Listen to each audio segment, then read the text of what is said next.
നമ്മൾ ഉണ്ടാക്കാൻ പോണത് വളരെ സിമ്പിളായിട്ട് ഉണ്ടാക്കാൻ പറ്റിയ നല്ലൊരു മുട്ട ബിരിയാണിയാണ് കേട്ടോ. വളരെ സിമ്പിളായിട്ട് ഉണ്ടാക്കാനെന്ന് പറഞ്ഞ പോലെ തന്നെ കഴിക്കാനും ഭയങ്കര ടേസ്റ്റ് കേട്ടോ. അപ്പോൾ ഇതെങ്ങനെ ഉണ്ടാക്കാൻ നമുക്ക് നോക്കിയാലോ.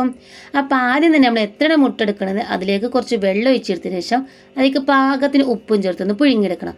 അപ്പോൾ ഉപ്പ് എന്തിനാണ് ചേർക്കുന്നുണ്ടെങ്കിൽ പെട്ടെന്ന് പുഴുങ്ങിയതിന് ശേഷം തോട് പെട്ടെന്ന് കിട്ടാനും വേണ്ടിയിട്ടാണ്. ഇനി ഒരു ചട്ടിയിലേക്ക് നമുക്ക് കുറച്ച് ഓയിലും കുറച്ച് RPG മിക്സ് ചെയ്തതും കൂടി ചേർത്തിട്ട് നമുക്ക് നല്ലൊന്ന് ചൂടാക്കി എടുക്കുക. അതിലേക്ക് നല്ല നെയ്സായിട്ട് അരിഞ്ഞ സവോള ഇതുപോലെ ഒന്ന് ചേർത്ത് കൊടുക്കുകയാണ്. ഇവിടെ നല്ല ബ്രൗൺ നിറാകുമ്പോൾ നമുക്കൊന്ന് വറുത്ത് കോരണം. അപ്പം നിങ്ങൾ എൻ്റെ ചാനൽ ആദ്യമായിട്ടാണ് കാണുന്നുണ്ടെങ്കിൽ ഒന്ന് സപ്പോർട്ട് ചെയ്ത് സബ്സ്ക്രൈബ് ചെയ്യാനും അതേപോലെ തന്നെ തൊട്ടടുത്തുള്ള ബെല്ലൈക്കൻ അമർത്താനും മറക്കരുത്. അപ്പോൾ ഇതുപോലെ തന്നെ നല്ല വലിയ തീയിലിനെ ഇട്ടിട്ട് നല്ലോണം ഒന്ന് വറുത്ത് കോരി നമുക്ക് എടുക്കണം. അപ്പോൾ ഇതുപോലത്തെ ഒരു കളറാകുമ്പോഴാണ് നമുക്ക് വറുത്ത് കോരേണ്ടത്.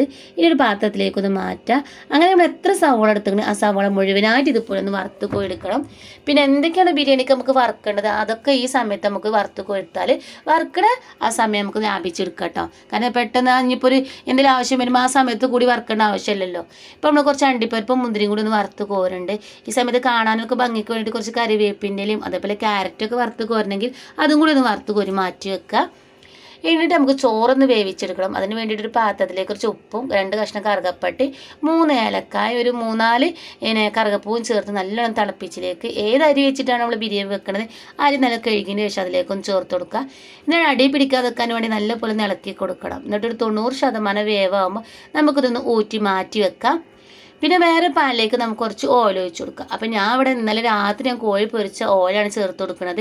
അങ്ങനത്തെ ഓയിൽ ഉണ്ടെങ്കിൽ അത് ചേർത്ത് കൊടുക്കുകയാണെങ്കിൽ ഒന്നുകൂടി ടേസ്റ്റ് ഉണ്ടാകും. ഇല്ലെങ്കിൽ സാധാരണ ഓയിൽ ചേർത്ത് കൊടുക്കുക. അതിനുശേഷം അതിലേക്ക് നമുക്ക് 2 കഷ്ണം കറുകപ്പട്ടിയും അതേപോലെ 2 ഏലക്കായ കുത്തിയതും ഒരു 2-3 കറുകപ്പൂവും ചേർത്ത് കൊടുക്കുക. ഒന്ന് മൂത്തിന് ശേഷം ഒരു 10 പച്ചമുളക് ഒരു 10 ഇല്ലി വെളുത്തുള്ളിയും അതേപോലെ ചെറിയ കഷ്ണം ഇഞ്ചിയും കൂടി ചതച്ചത് അതിലേക്കൊന്ന് ചേർത്ത് കൊടുക്കണം. അത് ചേർത്ത് കൊടുത്ത് ചെറിയ തീ തന്നെ നമുക്ക് നല്ലോണം മൂപ്പിക്കണം. കരിയാതെ നല്ലോണം മൂത്ത് വരുന്ന രീതിയിൽ ചെറിയ തീ തന്നെ ഒന്ന് മൂപ്പിച്ചെടുക്കാം. അതൊന്ന് മൂത്ത് വരുന്ന സമയത്ത് നല്ല പഴുത്ത 3 തക്കാളി ചെറിയ 3 തക്കാളിയാണ് എടുത്തത്. വലിയ തക്കാളിയൊക്കെ ആണെങ്കിൽ 2 തക്കാളി മതി. അത് ഇതേപോലെ നീളത്തിൽ അരിഞ്ഞത് അതിലേക്കൊന്ന് ചേർത്ത് കൊടുക്കുകയാണ്. എന്നിട്ട് ചെറിയ തീ തന്നെ നല്ലപോലെ ഇളക്കി കൊടുത്ത് നല്ലോണം വേവിച്ചെടുക്കണം. എന്നിട്ട് ഈ സമയത്ത് നമുക്കൊരു 1 സ്പൂണ് പിന്നെ ചിക്കൻ മസാലയും അതേപോലെ തന്നെ 1/2 സ്പൂണ് ബിരിയാണി മസാല പിന്നെ ഒരു 1/2 സ്പൂണ് മഞ്ഞൾപ്പൊടിയും ചേർത്ത് കൊടുക്കണം. ഈ 3 മസാല മാത്രമേ നമ്മൾ ഇതിലേക്ക് ചേർത്ത് കൊടുക്കുള്ളൂ. ഇതിലേക്ക് നമ്മൾ മല്ലിച്ചപ്പോ പുതിനയോ ഒന്നും ചേർത്ത് കൊടുക്കണില്ല. ഇനി ആ മസാല നല്ലോണം മൂത്ത് വരുന്ന സമയത്ത് നമ്മൾ വറുത്ത് വെച്ച ആ ഉള്ളി അതിലേക്കൊന്ന് ചേർത്ത് കൊടുക്കുകയാണ്. അപ്പോൾ ഫുള്ളായിട്ട് ഉള്ളി ഇതിലേക്ക് ചേർത്ത് കൊടുക്കണമെന്നില്ല. കാരണം കുറച്ചുള്ളി നമുക്ക് ചോറൊക്കെ ഡെക്കറേറ്റ് ചെയ്യാൻ വേണ്ടല്ലോ. അപ്പോൾ അത് മാറ്റി വെച്ചതിന് ശേഷം ബാക്കിയുള്ള ഉള്ളി ചേർത്ത് കൊടുക്കുക. എന്നിട്ട് നല്ലപോലെ ഇളക്കി കൊടുക്കുക. എന്നിട്ട് നമുക്ക് അതിലേക്ക് പാകത്തിന് ഉപ്പ് ചേർത്ത് കൊടുക്കണം. അപ്പോൾ ഈ സമയം വരെ നമ്മൾ ഉപ്പ് ചേർത്ത് കൊടുത്തില്ല. അതിനനുസരിച്ച് ഉപ്പ് ചേർത്ത് കൊടുക്കുക. ഇനി ഒരു പുളിക്ക് വേണ്ടിയിട്ട് 2-3 സ്പൂൺ തൈരും കൂടി നമ്മൾ ഇതിലേക്കൊന്ന് ചേർത്ത് കൊടുക്കണം കേട്ടോ.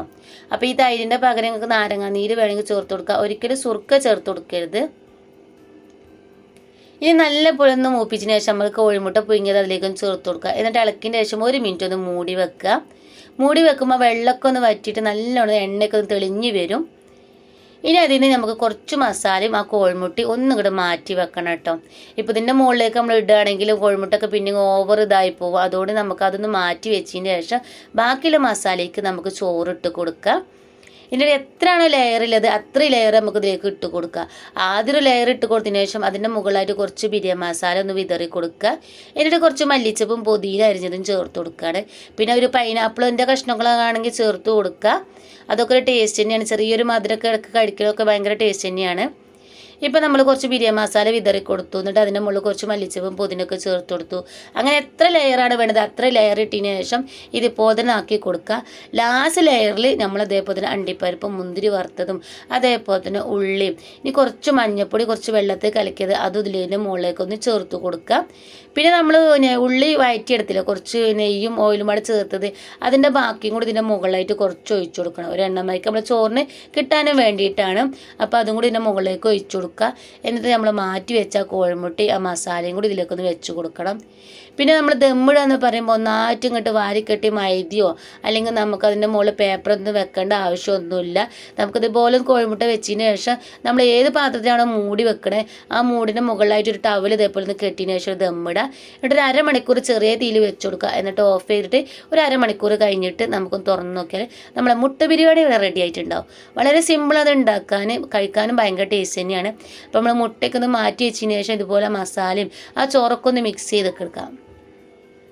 ഇനി ഒരു പാത്രത്തിലേക്ക് ഒന്ന് ഇട്ട് നോക്കുകയാണ്. ഭയങ്കര ടേസ്റ്റ് അത് കഴിക്കാൻ, കാണാൻ നല്ല ഭംഗിയില്ലേ. അപ്പോൾ നിങ്ങൾ എല്ലാവരും ഇതൊന്ന് ഉണ്ടാക്കി നോക്കുക. എന്നിട്ട് നിങ്ങൾക്ക് ഇഷ്ടപ്പെട്ടാൽ ലൈക്ക് ചെയ്യാനും ഷെയർ ചെയ്യാനും മറക്കണ്ട. അതുപോലെ തന്നെ ഇന്നൊന്ന് സപ്പോർട്ട് ചെയ്യാനും മറക്കണ്ട. ഇതുപോലത്തെ ഒരു സിമ്പിൾ റെസിപ്പി ആയിട്ട് ഇനി ഞാൻ വരട്ടോ.